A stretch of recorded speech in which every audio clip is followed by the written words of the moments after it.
teman-teman, saya Febrelia Amanda Hada. Di sini saya akan mempresentasikan hasil ringkasan buku saya, yaitu yang berjudul Buku Manajemen Strategis,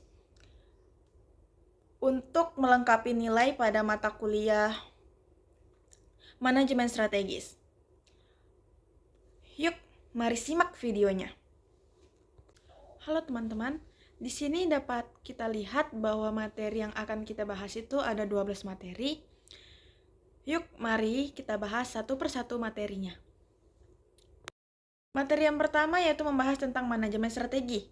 Secara umum, manajemen strategi merupakan suatu proses atau rangkaian kegiatan pengambilan keputusan yang bersifat mendasar dan menyeluruh, disertai dengan penetapan tata cara melaksanakannya, kemudian diimplementasikan oleh seluruh jajaran di dalam suatu organisasi atau perusahaan dengan harapan untuk mencapai tujuan. Materi yang kedua yang akan kita bahas yaitu ruang lingkup manajemen strategi. Di sini ada 5 ruang lingkup manajemen strategi. Yang pertama yaitu manajemen strategi diwujudkan dalam bentuk perencanaan berskala besar yang dijabarkan ke dalam bentuk program kerja. Yang kedua yaitu rencana strategi berorientasi pada jangkauan masa depan organisasi atau perusahaan. Yang ketiga yaitu visi misi pemilihan strategi yang menghasilkan strategi induk dan tujuan strategi organisasi sebagai keputusan manajemen puncak. Yang keempat, rencana strategi dijabarkan menjadi rencana operasional sebagai keputusan manajemen puncak. Yang kelima yaitu penetapan rentra dan rencana operasi harus melibatkan manajemen puncak. Pada materi yang ketiga, kita akan membahas tentang sejarah manajemen strategi. Manajemen strategi merupakan perpaduan dari dua kata yaitu manajemen dan strategi. Manajemen berasal dari kata to manage yang artinya mengatur, mengelola, atau mengurusi. Sedangkan strategi berasal dari bahasa Latin yaitu strategos yang mula-mulanya merujuk pada kegiatan seorang jenderal dalam kemiliteran yang mengkombinasi kata stratos atau militer dengan kata ego atau memimpin. Pada mulanya, kata strategi bermakna sebagai kegiatan memimpin atau gerak langkah militer dalam melaksanakan tugas di medan perang. Lanjut pada materi yang keempat yaitu visi, misi, dan tujuan perusahaan. Visi adalah sesuatu yang ingin dicapai di masa depan. Ketika organisasi telah mencapai visi, maka organisasi harus mengambil langkah maju dengan visi baru yang ditetapkan.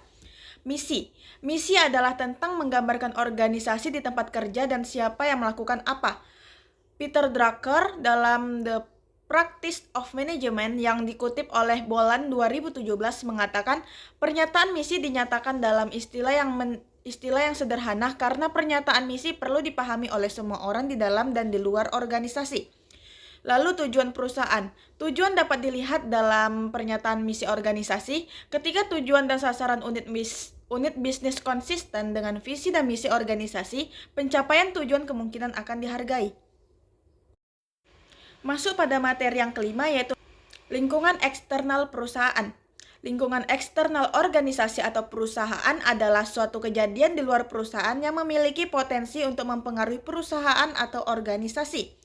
Pada lingkungan eksternal organisasi ini dibagi menjadi dua yaitu lingkungan umum dan lingkungan industri. Lingkungan ini memiliki ruang lingkup yang lebih luas, berada terlepas dari organisasi atau tidak langsung. Sedangkan lingkungan industri, lingkungan ini secara langsung berpengaruh terhadap organisasi seperti pembeli, pemasok, produk pengganti, dan persaingan. Lanjut pada materi formulasi strategi dan implementasi strategi. Formulasi strategi merupakan konsep yang membutuhkan pengembangan tindakan spesifik bagi organisasi untuk meraih tujuan yang memerlukan pemanfaatan informasi dan membuat keputusan dalam mengatasi isu penting yang dihadapi organisasi guna menemukan cara yang dapat memaksimalkan keuntungan dan mempertahankan keunggulan bersaing. Ismail et al. 2022. Implementasi strategi. Implementasi pada dasarnya berasal dari kata bahasa Inggris yaitu to implement, yang memiliki arti menerapkan atau melaksanakan. Menurut Pierce dan Richard 2005 mengatakan implementasi strategi merupakan sekumpulan program kegiatan dan pemilihan yang dipergunakan untuk menyelenggarakan rencana strategi. Lalu masuk pada materi strategi bisnis. Menurut Alie Perov 2021, strategi bisnis adalah pendekatan di mana perusahaan menentukan cara untuk menciptakan nilai pelanggan dan membentuk positioning yang unik terhadap para kompetitornya dengan tujuan menciptakan nilai ekonomi. Strategi bisnis dapat berupa rencana, pilihan, dan keputusan yang digunakan untuk memandu perusahaan untuk mencapai keuntungan atau profitabilitas dan kesuksesan yang lebih besar. Lalu masuk pada materi strategi fokus pelanggan. Strategi fokus pelanggan merupakan sebuah ikhtiar yang dilakukan oleh seorang pengusaha untuk menyusun strategi yang memfokuskan perhatiannya kepada pelanggan, sehingga apa yang kemudian menjadi orientasi produk merupakan produk yang sesuai dengan keinginan pelanggan. Masuk pada materi manajemen strategi keuangan. Manajemen strategi keuangan dijelaskan sebagai suatu aktivitas dalam mengambil keputusan maupun tindakan yang nantinya akan menghasilkan suatu keputusan maupun formula yang akan diimplementasikan sesuai dengan rencana yang telah disusun untuk mencapai tujuan organisasi atau perusahaan. Lalu masuk pada materi manajemen strategi SDM. Manajemen strategi SDM memberikan perspektif tentang cara mengatasi isu-isu kritis atau faktor keberhasilan yang berhubungan dengan SDM atau sumber daya manusia, dan membuat keputusan strategi yang memiliki dampak besar pada keberhasilan perusahaan. Strategis adalah untuk menghasilkan kemampuan strategis dengan memastikan bahwa organisasi memiliki karyawan yang terampil, berkomitmen, dan termotivasi dengan baik untuk mencapai keunggulan kompetitif yang berkelanjutan. Manajemen strategi pada proses operasional. Proses operasional merupakan aktivitas yang melibatkan sebagai sumber daya untuk mengolah bahan input menjadi output sehingga mempunyai peningkatan value. Strategis operasi meliputi empat aspek, yaitu ada misi atau mission, arah atau goal, spesialis kemampuan atau specialization ability, serta strategi atau strategi. Lalu masuk pada materi yang terakhir, yaitu evaluasi dan pengendalian strategi.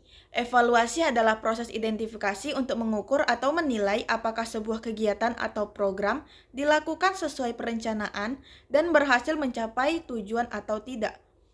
Evaluasi dan pengendalian dalam manajemen strategis, P. Lawrence, M. F. S. Morton, dan S. Goshal dalam buku mereka mengenai pengendalian strategis mengidentifikasikan 3 jenis pengendalian, yaitu pengendalian strategis, pengendalian taktis, dan pengendalian operasional.